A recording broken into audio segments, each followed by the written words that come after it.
Você sabe para que serve esse aparelho? Para quem perdeu a caixinha da voz, como a gente pode usar? Então é sobre isso que a gente vai falar no episódio de hoje.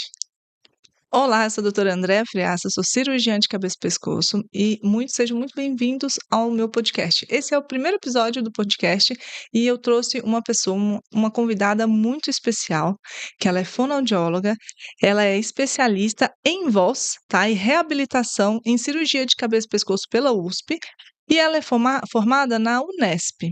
Eu quero que vocês conheçam a queridíssima doutora Carolina Cometti. Olá, tudo bem? Obrigada, prazer participar aqui com você, falar de um assunto tão rico e tão pouco falado, né, que é a fonoaudiologia nessa área da cirurgia de cabeça e pescoço. Exatamente. Muito obrigada por vir.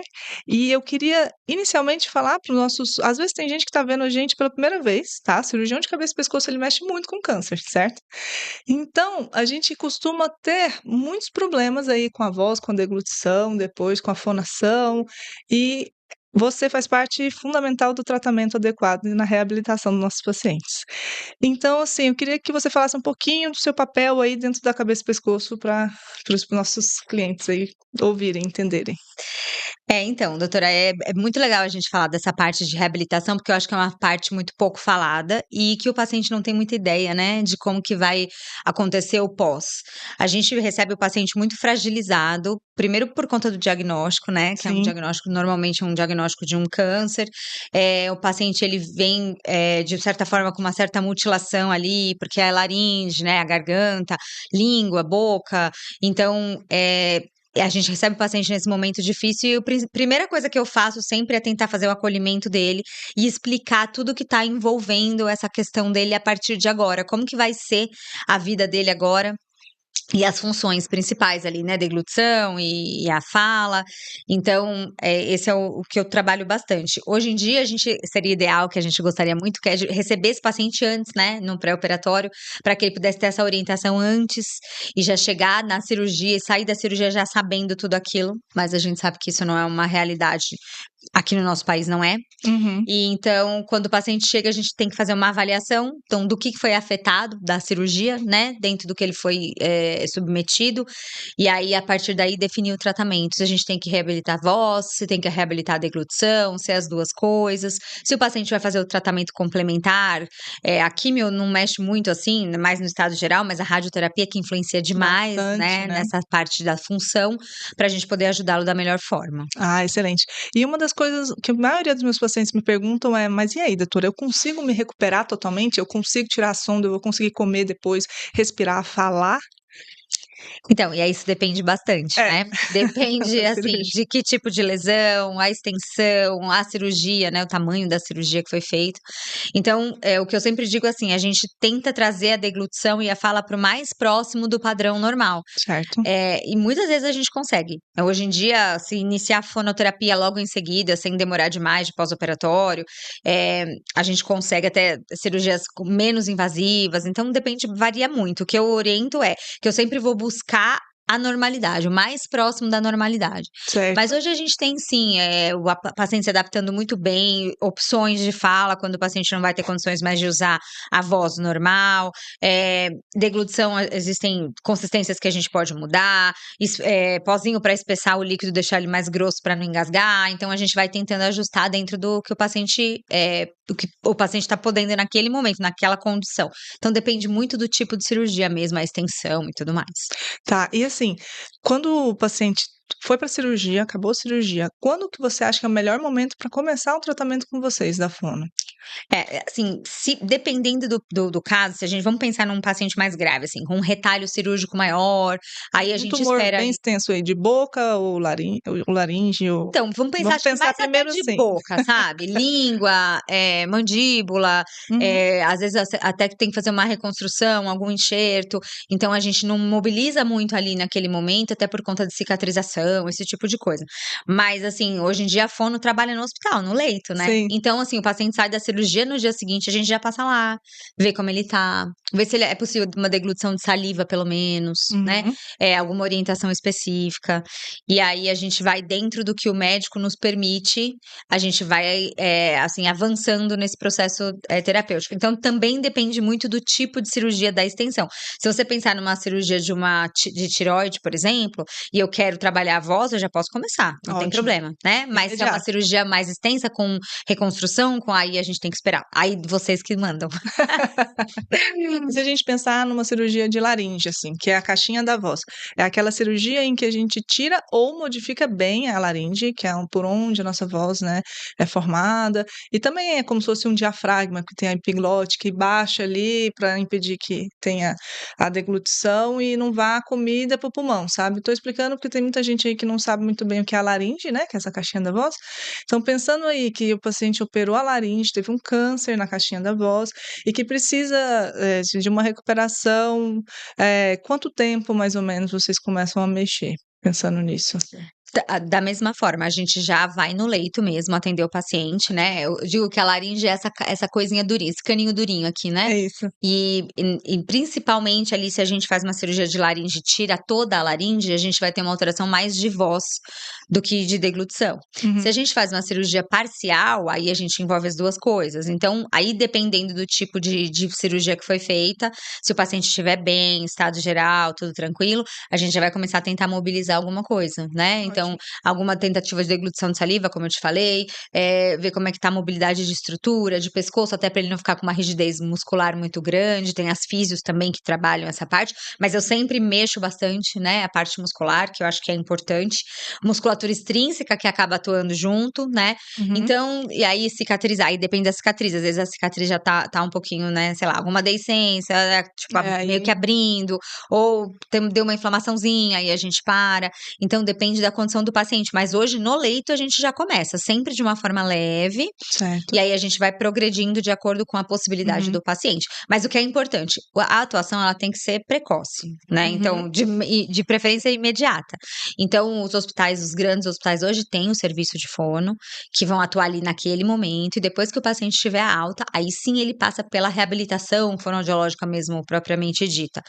Mas é bom já começar a atuar desde o início. Certo. E assim, a gente sabe, né, a gente sabe que é disfagia, né, que é aquela dificuldade para engolir e tal. Como é que um paciente pode identificar que ele está tendo essa dificuldade para engolir e talvez está indo até para o lugar errado, assim? Eu explico para os meus pacientes assim, desta forma, né? É quando a gente engole, a comida tem dois caminhos para descer ali, a hora que passa aqui na garganta.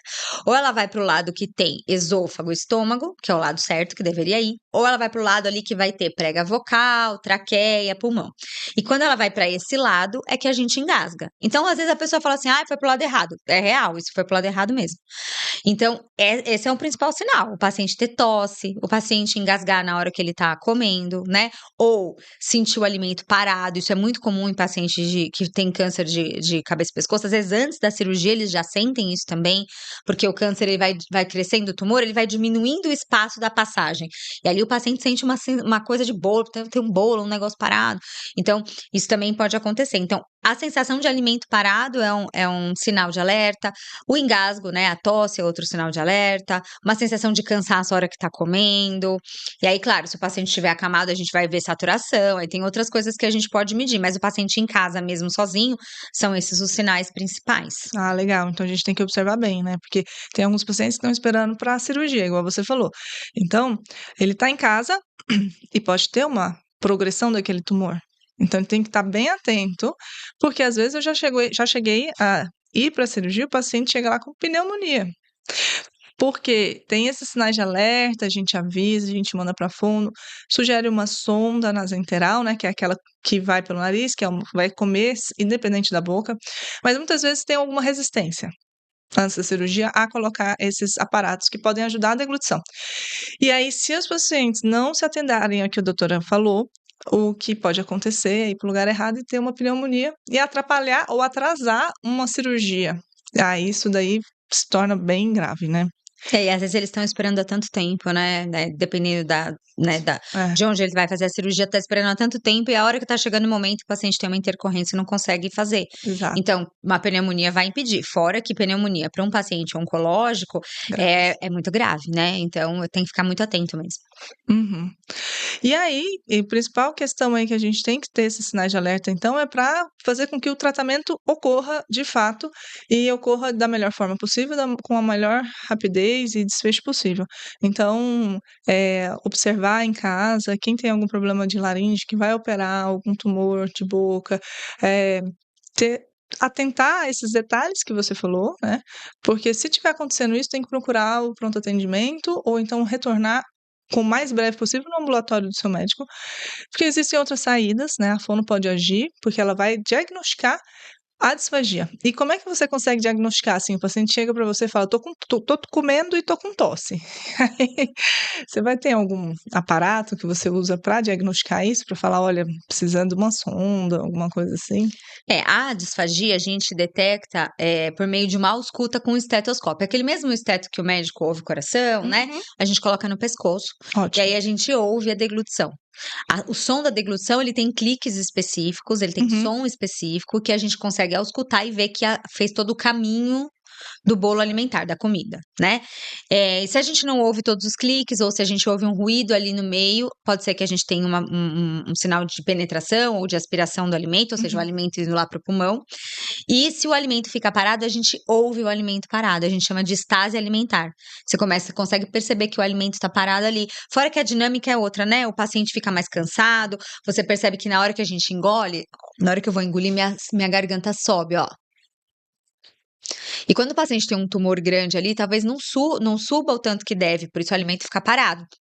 Eu consigo ver essa elevação de laringe, se ela está adequada. Então, é ausculta, observação clínica e os Uhum. sinais que o paciente me dá também. Existem exames específicos para você ver a disfagia, né? Sim, sim. Que é um exame que você vai lá e toma a comida com um contraste, você olha todo o caminho da comida até chegar no estômago. E lá você consegue detectar com certeza se o paciente está tendo a aspiração, se a comida está indo para o pulmão. Não é um exame muito comum de fazer, o acesso também não é tão simples, então é melhor a gente já fazer uma avaliação inicial Sim, clínica, né. clínica, né? Uhum. E aí, se a gente vê que o quadro é mais grave, a gente encaminha para esse tipo de exame complementar.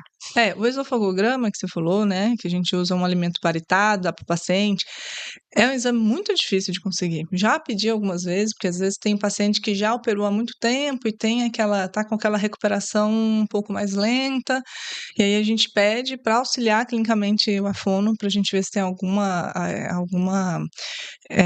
indo para o lugar errado, né, algum tipo de disfagia, tá indo enfim, mas realmente é muito difícil, então a parte clínica. E se a gente precisa de urgência, até você pedir o exame, marcar o exame, vai ter aí um tempo muito grande, às vezes você vai aspirar aquele conteúdo, vai ter uma complicação que a gente não quer. Então, legal ter o exame também, ainda mais casos crônicos, e também é muito, muito importante o trabalho da fono aí, ajudando em casos mais agudos para diagnosticar e a gente impedir aí uma pneumonia ou uma complicação no paciente oncológico, que geralmente são idosos, são frágeis, e aí vai ter uma repercussão bem diferente no tratamento.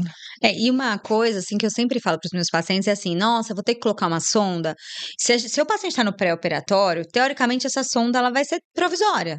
Então vamos Sim, pensar que o que está causando a dificuldade é o tumor. Eu vou tirar o tumor e vou resolver.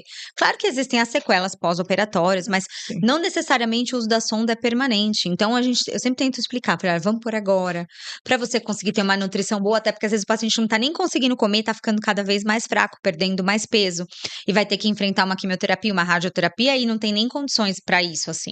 Então, também isso, poder nutricional, hidratação, o paciente está tomando a água. Então, vamos colocar agora para a gente poder recuperar e depois a gente vai tentar tirar. Essa sempre é a minha orientação, porque realmente eles são resistentes, né? Muito. E uma outra coisa, Imagino. pacientes de câncer de boca também, eles também têm a disfagia, porque a gente pensa às vezes também que a disfagia é só aspirar, né? Mas o câncer de boca, ele dá uma alteração de fase oral mesmo da deglutição. Então, às vezes o paciente não consegue mastigar, o paciente não consegue engolir a comida, ficar parada na boca, ou como ele não tem força para mandar, ela fica parada ali perto da amígdala, e aí depois pode escorrer, pode ir pro pulmão. Então, também existem as outras fases da deglutição que Uhum. podem dar alteração. Claro que a fase laríngea, né, a fase faríngea laríngea, é a mais importante no sentido de aspirar da comida e para o pulmão, mas tem as outras fases que também alteram. Então, o Sim. paciente com câncer de boca também pode ter uma alteração de deglutição. Sem contar também, se a gente for pensar que é um paciente oncológico, tem um tumor, tem dor. Então a dor também já atrapalha nessa parte da deglutição e ele perde a vontade de comer. Ele tem um cansaço maior por causa da doença, né? Ele perde peso também, não só por questões metabólicas também do tumor em si e por essa questão da dificuldade da deglutição também. Então é importante a sonda, às vezes, eu falo para eles, é algo fundamental para você conseguir chegar na cirurgia nutrido na sua melhor forma. Porque, principalmente proteína, você vai perder proteína, massa magra. E a gente precisa dela para poder cicatrizar a cirurgia. Então, não cicatrizando, imagina, vai abrir todos os pontos. Se abre os pontos, você vai atrasar ainda mais o trabalho da fono. Atrasando a fono, vai atrasar ainda mais a reabilitação. Então, isso daí é muito importante, a gente estar bem nutrido na cirurgia para poder dar tudo certo e não ter nenhuma complicação, né? Sim. É fundamental. Legal. Então, vamos lá. Vamos falar um pouquinho de voz, então. Nossa principal cirurgia aí, a de laringe é maravilhosa, assim, é uma cirurgia muito complexa, mas a nossa principal cirurgia mesmo, assim, com relação a números, né, com relação à cabeça e pescoço e também o tratamento da fono, é a cirurgia de tireoide, tireoidectomia. E uma das coisas que eu mais escuto no consultório é: doutora, eu vou parar de falar, eu vou perder minha voz. Isso daí eu escuto isso todos os dias, se vai perder a voz.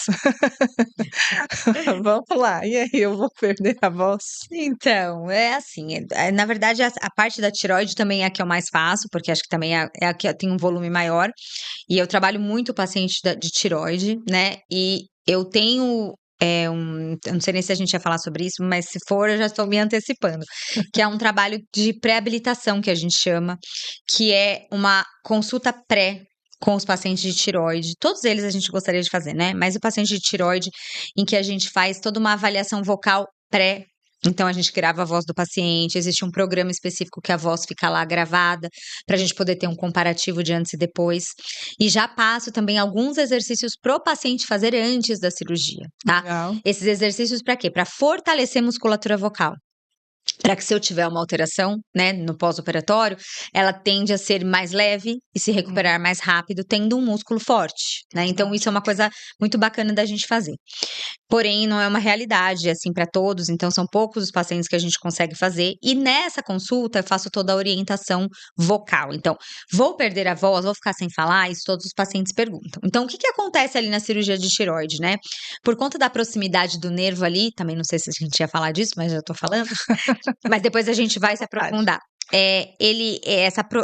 O paciente fala assim: vai mexer na minha corda vocal. Na verdade, não mexe na corda vocal, mas mexe talvez num nervo que é responsável pelo movimento da corda vocal, pelo movimento da prega vocal que faz a voz. Então, dependendo também, a mesma coisa, tudo é igual. Dependendo da extensão da lesão, do tumor, se ele é um tumor que está mais aderido, maior, e aí vai depender disso se a gente vai ter uma alteração de voz ou não. Ou seja, se mexer muito nesse nervo que está ali, o paciente pode ter uma alteração de voz. Uhum. Se não, a grande maioria não tem, né? Hoje a gente tem uma estatística que uns 10% mais ou menos de pacientes que fazem tireoidectomia ter alguma alteração vocal, né? Varia um pouquinho com De algumas serviço, de serviço, é mais ou menos isso. mas assim, não é claro que 10% não é pouco, mas assim, a grande maioria vai voltar com a voz, vai acordar da cirurgia com a voz normal, como sempre foi. E às vezes acorda falando normalmente, não tem nenhuma disfagia, né? Absolutamente não tem nenhuma disfagia, não tem nenhuma alteração de voz, de timbre, de altura, nada. A maioria deles vão bem, graças a Deus. A grande maioria vai bem. Então, isso também sempre ressalto. Olha, existe a possibilidade, mas é uma possibilidade menor. Vamos pensar que de 10 pacientes, 9 vão voltar bem e um vai ter uma alteração ali. E aí, o grau da alteração também varia bastante, né? Uhum. Varia do quanto esse nervo foi mexido. E aí, né, às vezes o paciente volta com uma disfonia, uma rouquidãozinha leve. Às vezes é uma rouquidão importante. Às vezes, pacientes com uma alteração vocal que que impede mesmo trabalhar e conversar. Então, isso também varia bastante de cirurgia para cirurgia, dependendo de como foi lá o procedimento. Sim, e eu sempre falo para eles, tem algumas alterações que são definitivas e outras que são temporárias. Se for uma manipulação pequena, igual você falou, no nervo laringeu, essa alteração no nervo laringeu recorrente, ela geralmente nem tem alteração, porque a gente usa um aparelho, chama monitor de nervo. Então esse monitor ele vai estar em contato com a sua prega vocal e a gente vai fazer estímulos durante a cirurgia, né? E esses estímulos eles vão falar para a gente qual é a amplitude do nervo, como que ele está reagindo. Às vezes tem uma diminuição ali da amplitude, então tem alguma lesãozinha parcial, como eu falo sempre, o nervo sofreu um pouco, mas a maioria das vezes, depois, com o tratamento, com a fono, isso vai voltar normalmente. Existem aqueles tumores já que estão comprometendo o nervo, e às vezes, até no pré-operatório, o paciente já está rouco, já está com alteração, já não está mais com aquele nervo funcionando. Aí, nesses casos, infelizmente, a gente precisa, sim, às vezes, sacrificar o nervo porque ele já está até comprometido. Então, quando a gente fala de câncer, é mais fácil a gente ter essas alterações de voz, é mais fácil a gente ter uma manipulação excessiva do nervo. Tem nervo que está muito próximo, às vezes grudado, a gente consegue preservar ele fazendo shaving. O que é isso? A gente raspa literalmente ele do tumor, a gente consegue afastar ele do tumor, preservar. Ele muitas vezes pode até continuar com algum sinal ali, então ele pode ter uma recuperação bem mais lenta, mas tem uma chance de recuperar. Agora, tem uns que já não tem sinal desde o início, aí esses daí, infelizmente. O legal é que a fono tem um trabalho muito importante quando a gente pensa assim, tem um nervo que não está funcionando. Então, agora a gente tem dependendo de um nervo só. Então, de um dos lados não está funcionando, do outro lado está funcionando. E como é que é a recuperação nesse caso específico do paciente que perdeu um nervo? Ele, infelizmente, ou ele foi cortado, ou ele já estava lesado, ou era um tumor muito grande que estava comprometendo. Como é que fica aí nesse caso? Então, isso é uma informação bem importante pra gente, né, depois da cirurgia, que como a gente tem contato com os médicos, a gente conversa, o médico fala, olha, realmente o nervo foi comprometido, é importante que a gente saiba, pra gente ter, assim, consciência de, até prognóstico, até onde eu vou chegar com o paciente e poder orientar isso pra ele, né. Então, vamos pensar, assim, que nós temos 2 pregas vocais ou cordas vocais, quando a gente fala, elas fecham e elas batem, assim, uma na outra, e quando a gente respira, elas abrem. Então, esse é o movimento de abrir e fechar da prega vocal. Ela estica e encurta também, dependendo do som que eu vou fazer. Se é mais fininho, sobe, se é mais grosso, ela encurta, e assim é o movimento. Quando eu tenho uma lesão do nervo, um dos lados não abre e fecha. Ele vai ficar paradinho, ou aberto, ou fechado. Daí depende também de questões ali do momento da lesão do nervo, né? Então, esse movimento ele não faz mais. Então, o que a gente consegue fazer? Neste caso, pensando que o nervo foi comprometido, teve que ressecar o nervo, cortou fora, não tem mais o que fazer. E essa prega vocal não vai mexer mais. Então, a gente tem a outra. Então, a gente faz um trabalho de compensação. Então, essa prega vocal que antes ela vinha só até a metade do caminho, o trabalho de compensação faz ela passar pela metade e chegar lá pertinho da outra. Maravilha. E aí, a gente faz uma voz que a qualidade não é ruim, é muito parecida com a voz antiga. O que o paciente às vezes sente é não conseguir fazer muito extensão, então cantar, ou fazer um som agudo, ou chamar um filho, né? Dar uns gritos em casa, filho, esse tipo de coisa. Mas em geral, no dia a dia, fica uma voz boa, às vezes com um cansaço, uma fadiga vocal ao final do dia, quando o paciente usa mais a voz profissionalmente, mas fica muito bom. Mas a gente precisa fazer o tratamento, precisa fazer a fono, e aí, de novo, o mais precoce possível, para que a gente consiga fazer essa compensação aí da prega vocal. Muitas vezes a prega vocal está parada, mas o nervo não foi comprometido. E aí a gente vai fazer 2 tipos de trabalho: compensação da boa e tentar mexer a ruim. Então isso depende, então por isso que é importante você ter o contato com o médico, né? Para você ter uma conversa clara e saber o que aconteceu ali no momento, para a gente saber aonde que a gente vai investir na nossa terapia. Legal. Isso pode acontecer sim, que é o caso de que você consegue preservar o nervo, mas ele tá com o sinal dele foi lá embaixo. Então Isso. ele vai ter uma prega vocal paralisada nesse caso, mas ele tem a recuperação que é possível. E eu já vi casos de recuperar e voltar ao movimento de prega vocal normal. Muitos, não muitos. É maravilhoso de ver. Você vê um exame anterior e um exame depois da terapia, é lindo. E vamos falar então quanto tempo dura, assim, uma reabilitação? Tudo bem, são vários casos, é laringe, boca, enfim, tireoide. É. Eu sei que é o quanto é necessário, mas na sua experiência aí, quanto tempo a gente pode pensar aí de um tratamento de fono que seja legal, assim? Olha, menos de 3 meses é um pouco difícil, né, pensando nos casos de câncer. Os casos mais simples, que seriam casos de tireoide, por exemplo, de voz aí, às vezes a gente tem 2 meses, o paciente reabilitou. Mas às vezes a gente tem pacientes que ficam 6 meses em reabilitação. Então depende se o nervo porque aí também tem uma outra coisa, a prega vocal que eu falei que às vezes não abre e fecha, às vezes ela tá abrindo e fechando, mas com redução do movimento, que a gente chama de paresia. Isso é até mais comum. Essas paresias costumam voltar mais rápido, porque não é que não tá mexendo, mas tá mexendo menos. Uhum. E a gente consegue voltar mais rápido. Então eu tive paciente que em 2 meses reabilitou a voz. Mas em geral, de 3 meses pra frente, pensando na tireoide. Agora pensando num paciente laringectomizado, ou que tirou a garganta, né? Ou paciente de boca, que às vezes é um pouco mais difícil. Aí, às vezes, a gente demora aí um pouquinho mais, uns 6 meses de reabilitação. Depende aí, assim, se o paciente vai fazer radioterapia depois, se não vai Uhum. fazer. Porque a radioterapia, né, ela acaba danificando a Um pouco mais. musculatura, então resseca, deixa a musculatura mais rígida, e aí a gente tem mais dificuldade nos movimentos. Então, Uhum. às vezes, a gente tem que esperar acompanhar o paciente durante a radioterapia. Então, o tratamento ele vai se prolongando. Então, depende da gravidade do caso mesmo. Ah, legal. E você tem algum exercício que você passa para o paciente fazer em casa, assim: "Olha, a gente vai trabalhar aqui, eu quero que você trabalhe isso aqui em casa". Como que é sua abordagem aí com o paciente? Sim, eles têm muita lição de casa. É? Demais, eles não gostam.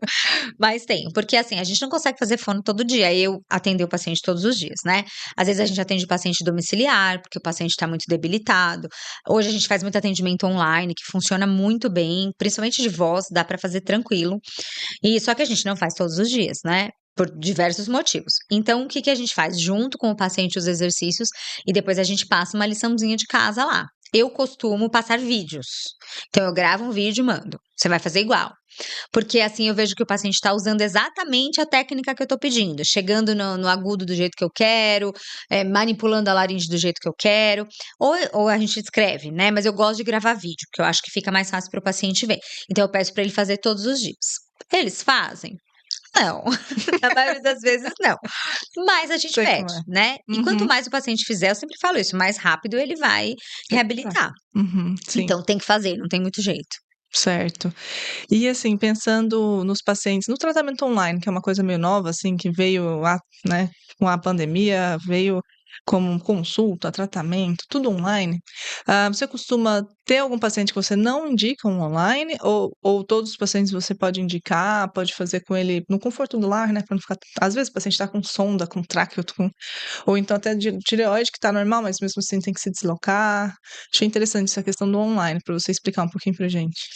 Assim, eu acho que o tratamento online ele, funciona muito bem para alguns casos, por exemplo, os meus casos de voz funcionam muito bem, não tem nenhuma necessidade da gente fazer atendimento presencial. Agora, os pacientes com disfagia, com uma dificuldade de deglutição, eu preciso estar presente na avaliação, por exemplo, porque eu preciso escutar ele deglutir. Aí a gente já não consegue fazer, né. Aí o que de vez em quando a gente retesta, então a gente faz terapia, agora vamos testar de novo para ver como é que tá? Vamos testar agora com o pastoso para ver se melhorou? Eu preciso estar junto com o paciente. O que às vezes acontece nos casos de disfagia, a gente faz um meio a meio aí, né. Faz algumas online, quando a gente precisa se ver, a gente faz presencial, e aí a gente vai alternando, né. Não tem Ok. como avaliar um paciente com disfagia, online, não tem como. Uhum, Mas de voz dá, uhum. e funciona super bem. Certo.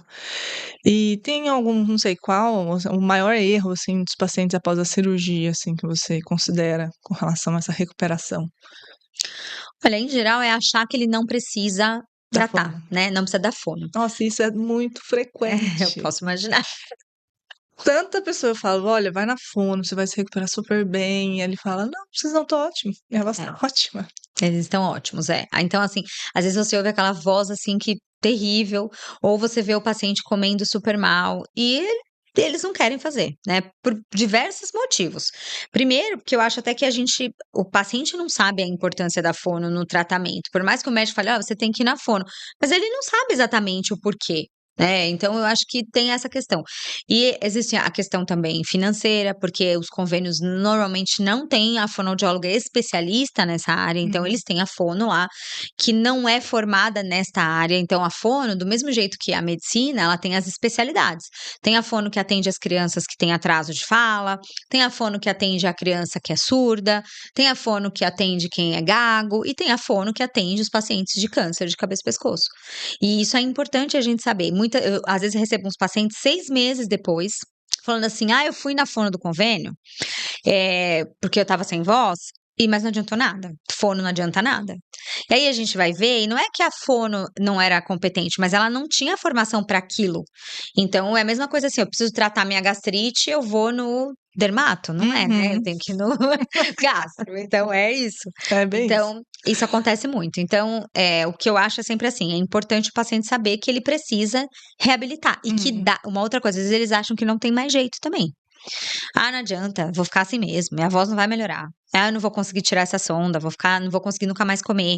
Então, às vezes, eles não acreditam muito também no tratamento. Então, acho que esse é um outro fator. Então, é muito importante ele saber que precisa, que melhora demais, e que se ele não for na fono, não vai conseguir voltar a comer. Não vai conseguir voltar à voz, porque esse tipo de intervenção, principalmente as maiores, não tem como se recuperar sozinho. Até porque o paciente, coitado, não sabe o que ele tem que fazer. Não sabe. Então, nessas ele vai comendo, engasgando e não percebe. E aí vai acontecendo um monte de coisa. A hora que você pega o paciente, tá uma complicação imensa, muito maior do que ela era, por conta disso. Uhum. Certo. E com relação aos tipos de voz, após a laringectomia total e as formas que a gente pode ter para recuperar a voz de um paciente que perdeu totalmente a caixinha da voz, então, teoricamente, ele fala: Nossa, nunca mais vou falar? Não, calma, a gente tem formas, né, de recuperar a sua voz. Vamos falar um pouquinho sobre isso. E aí esse é um outro caso, que o paciente pensa assim: nossa, se eu tirar o caninho aqui do meu pescoço, que lá dentro do caninho tem a prega vocal. Se eu tirar minha prega vocal fora, eu não vou falar nunca mais, né?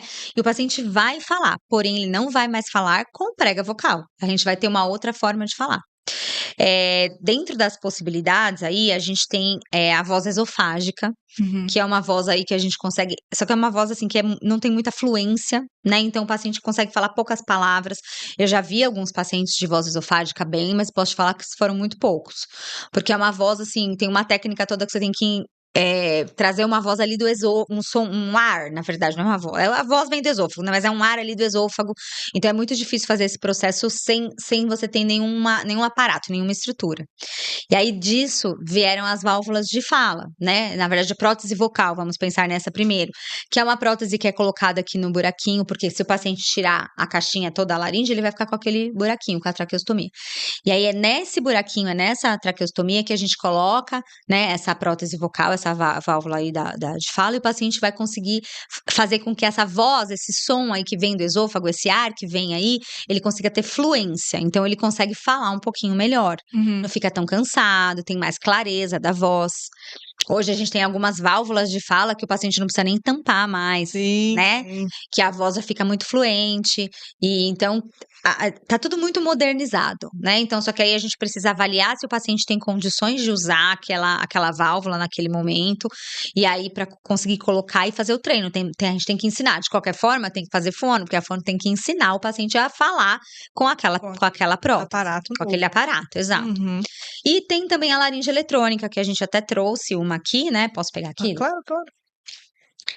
A laringe eletrônica é esse equipamento aqui, e que a gente coloca ele em estruturas moles, tá? Pra gente conseguir fazer um som ali a partir da articulação. Então, a voz, o que eu explico pro paciente quando ele vai usar a laringe é que assim, a voz ela tem uma fonte, Uhum. e ela tem uma caixa acústica. É tipo a gente, quando eu falo no microfone, a fonte tá aqui, mas vai sair lá na caixa de som. Então, se a caixa de som estiver ruim, mesmo que eu falei bem aqui, as pessoas não vão ouvir bem. Sim. Então, essa caixa, que é a boca, tudo que o paciente articula, ele ajuda a fazer com que a voz saia bem, que seja inteligível, que as pessoas entendam o que ele está falando. Então, ele vai colocar a laringe eletrônica aqui numa estrutura mais molinha e a articulação que ele vai fazer é a que vai ser captada aqui. E aí o Perfeito. som sai. É uma forma um pouquinho mais robotizada, ela é mais mecânica, a voz, mas é uma forma de usar também, né? Legal. Eu não sei se a gente tem até uma bateria aqui, eu não sei Vamos se ela tentar. tá. Tentar ligar,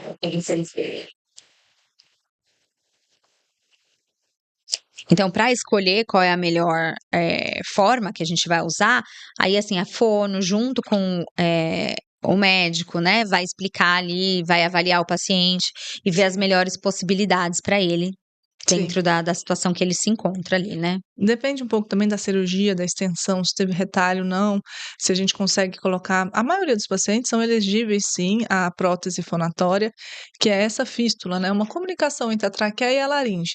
Então, a voz é porque o ar. Ai, meu Deus, funcionou. Funcionou. Então, o ar, você tampa aqui o traqueostoma, né? E aí o ar, ele sai da traqueia e vai para a boca. Então, consegue se fazer, assim, uma voz muito boa. Igual ela falou, tem alguns aparatos, uns adesivos que eles colocam, que ele não precisa nem tampar mais. O próprio adesivo já tem uma válvula de fala e aí ele fala normalmente. É muito bom, a maioria sim. Agora, dependendo se for um tumor muito grande, dependendo da extensão, às vezes é muito baixo, às vezes a traqueia tá muito baixa, às vezes até tem que tirar um pouquinho do osso aqui, já fiz isso. Aí ele não é elegível, mas a maioria é, que graças a Deus. E vamos para nossa outra forma. Vamos lá. Então, você vê que ela tem um som Desagradável um bem pouco, né? robótico, assim, né? Então, vou colocar aqui, ó.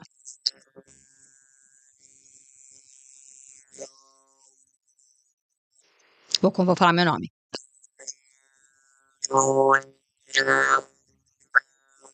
O que acontece existem alguns ajustes aqui, depois a gente até precisa ver esse aqui quando a gente for usar, porque o som de fundo tá mais ruidoso do que o que ele tá emitindo, mas isso aqui é ajuste, a gente consegue ajustar, tá? Mas em geral ele vai captando. Você pode usar aqui também, ó. Ah, é bem bom.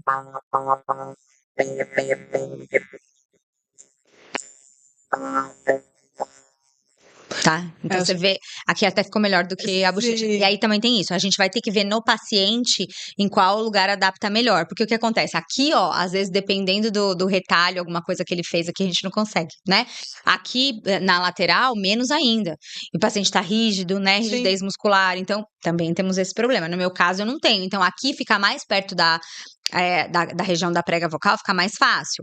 Aí eu não tenho uma bochecha muito grande, né? Tem paciente que tem uma bochecha um pouquinho maior, tá? Também depende, se o paciente tem muita pele.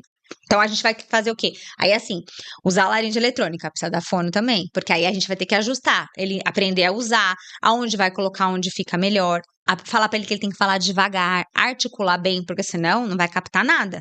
Se ele começar a falar rapidinho assim, nada. Então.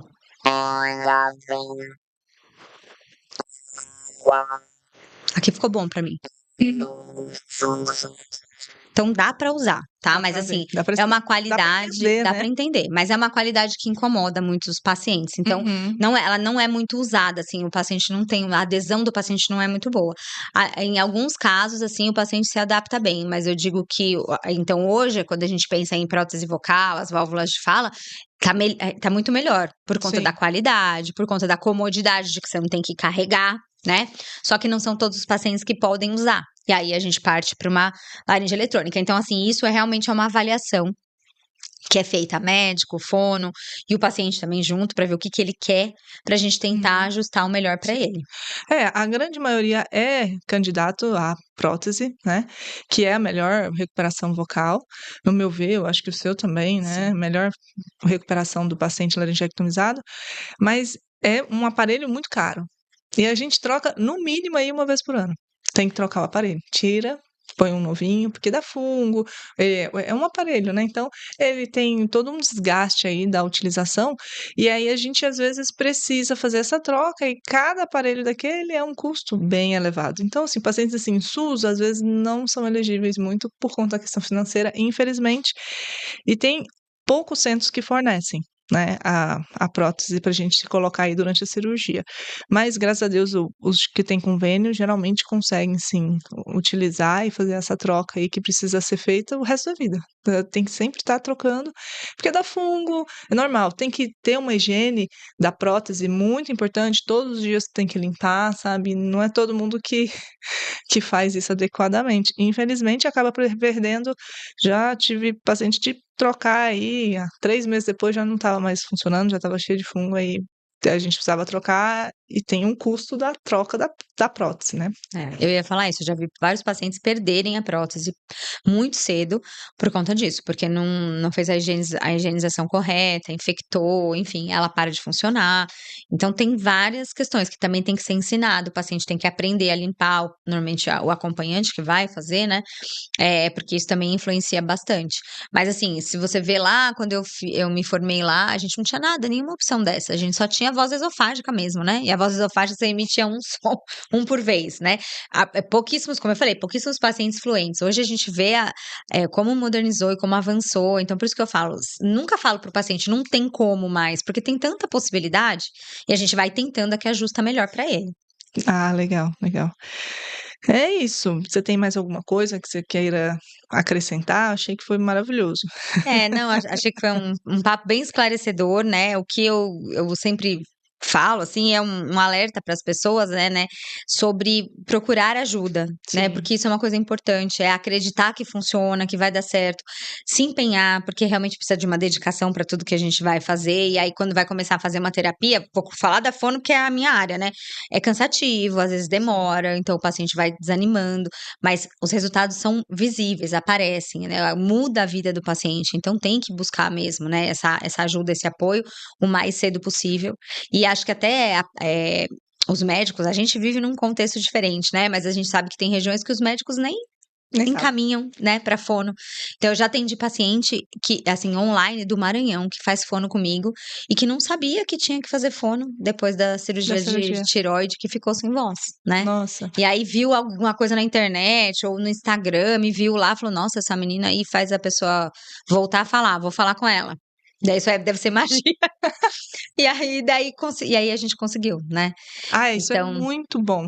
É satisfatório, né, demais. Imagino para você deve ser quando meu paciente chega lá: "Ó, vou tirar a sonda", eu falei: "Com prazer, eu tiro aqui agora". "Ó, já tô comendo aqui a cartinha da fono, tô liberado", ou "Vamos tirar a tráqueo", porque tem traqueostomia que a gente põe para proteção, por conta da cirurgia, para não ter toda essa questão de deglutição, de disfagia, né.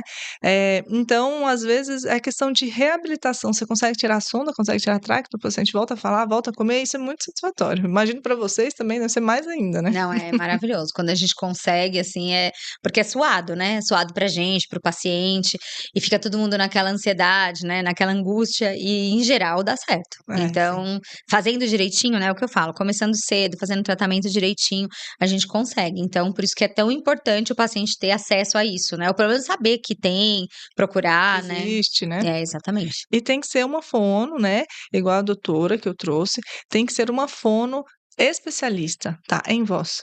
Tem que ser uma fono especialista em cabeça e pescoço.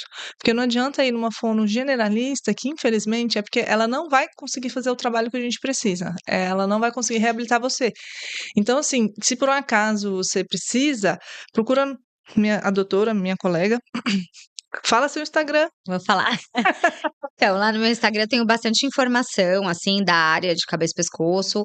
Eh, Acho que até um pouco mais de voz do que de disfagia, porque eu atendo. É que o volume sempre é maior de voz por conta de tireoide Sim, mesmo, né? sim, que é nosso carro-chefe. Que é o que mais tem. Mas tem bastante coisa lá, é @carolcomete, depois se puder escrever aí, porque o meu Comete é com 2 T's e I no final. E se tiver alguma coisa que você precisa saber e não tem informação lá, me manda mensagem que eu Sim, respondo, sim. a gente conversa, faz um bate-papo, faz uma ligação. Hoje em dia é tão fácil, né? A gente faz uma ligação de vídeo, conversa com o paciente um pouquinho, um bate-papo, para ele entender, se sentir um pouquinho mais seguro também, que isso é uma coisa que eu acho muito importante, é o paciente estar seguro dentro do processo. Então, saber exatamente como que é o começo, o meio, o fim, ter uma segurança do que está acontecendo. Ah, legal, é isso aí. Muito obrigada por vir. Obrigada, doutora, Eu foi um prazer, agradeço muito, o viu? prazer é todo meu. Estamos aí atendendo seus pacientes aí quando você precisar. É isso aí, vamos junta, né. É isso aí, E é isso, gente. Se você conhece alguém que está precisando, está passando por isso e precisa de mais informações sobre recuperação vocal, mande esse vídeo que é muito importante para essa pessoa. Se inscreva no canal, comente que a gente vai responder, eu e nossa equipe vamos responder. E a gente vai estar sempre colocando novos podcasts para que vocês possam ter mais informações sobre cirurgia de cabeça e pescoço.